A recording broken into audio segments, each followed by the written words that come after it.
নমস্কার বন্ধুরা, শ্যামলী ব্লকে আপনাদের সকলকে স্বাগত। তাই একটি দুঃখের আমি কথা বলবো। দেখুন, এখানে আমাদের এই গ্রামে হনুমান এসে পুরোই সবুজ কফি দেখতে পাচ্ছেন, একটুকু রাখেনি।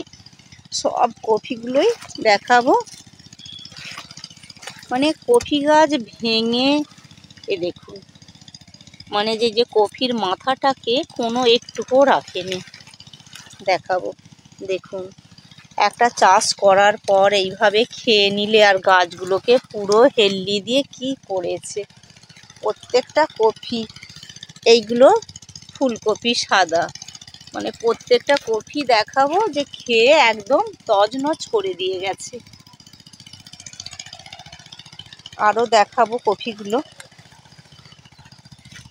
দেখুন গাছ একদম ফেলে শুইয়ে, মানে খেয়ে কোনো কিছুটাই আদায় রাখেনি। আর আলু গাছও খেয়ে নিয়েছে। এইভাবে কি চাষ করা যায়? চাষ করলে চাষে কি থাকবে যদি সব কপিগুলোই খেয়ে নেয়?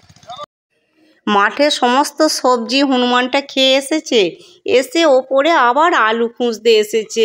বাচ্চা দেখে ভেতরে দিয়েছে, দিয়ে নিজে ওখানে বসে আছে, দেখছে কে কোথা থেকে আমাকে তাড়িয়ে দেবে।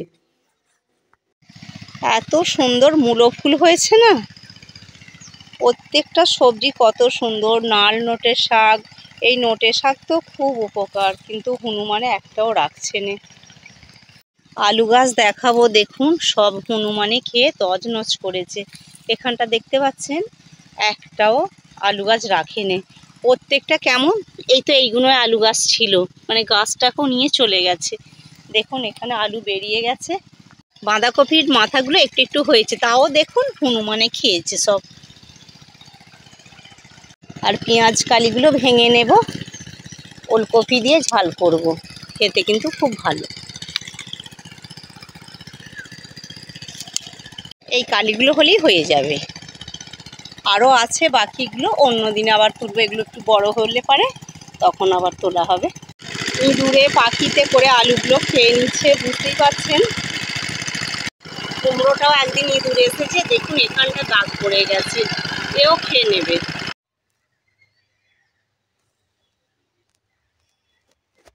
এইগুলো সাদা মূলোর গাছ, কি সুন্দর পাতাগুলো একদম সবুজ। আর এই যে মূলোটা, বাবা মূলোটা উঠোনাই খুব মুশকিল।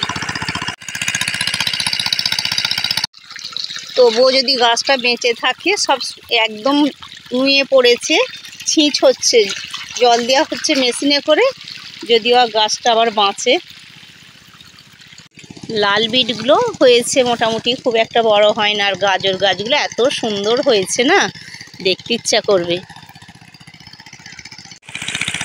অনেক কষ্টে উঠেছি, একবারে নিচের দিকে চলে গেছিলো।